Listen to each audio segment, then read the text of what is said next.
Alright, welcome back to Just Drive It. We're here today and we're going to be showing y'all a difference in master cylinders and why it's a good idea to be able to take and think on your feet when you're at the parts store and be able to go across different model lines and stuff like that. So come along with us.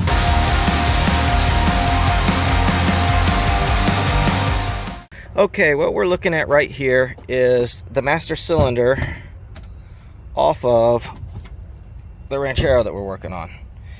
As you can see, driver's side, so left hand exit on your brake lines.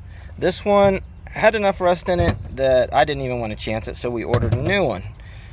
And we actually ordered it for the actual 72 Ranchero with a 5.8, which is your 351, so it's over 351 Cleveland car.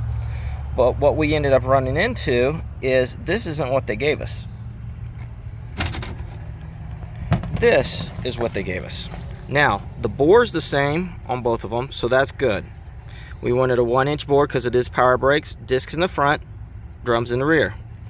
This one is actually the one that they say is supposed to be for it. And if you go through and look at all the other ones, it goes exactly like that. And you can see it actually comes off of the right hand side. So what would you do in a situation like that? You could do several things. You could go through and rebend new lines, but what we were able to do is we turned around and said, okay, let's move to a different year.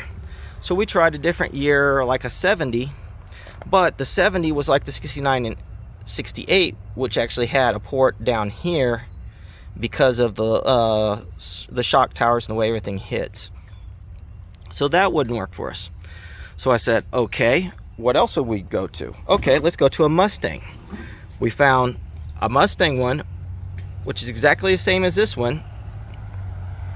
Has the ports in the right spot, has the right size bore on the piston here, and we were able to get that brought in too. So it'll be here tomorrow, but that's one of those things where even though this is the one that's supposed to be on there, someone probably put a Mustang one on and rebent lines before, and so ours is actually set up for this. Well, instead of rebending, we just are going back with what we needed based off of that. Good ideas. So that leaves you with, you can actually go across different Ford lines. You can do that with other types of vehicles as well, whether it's A, B, C bodies and stuff like that on Mopars.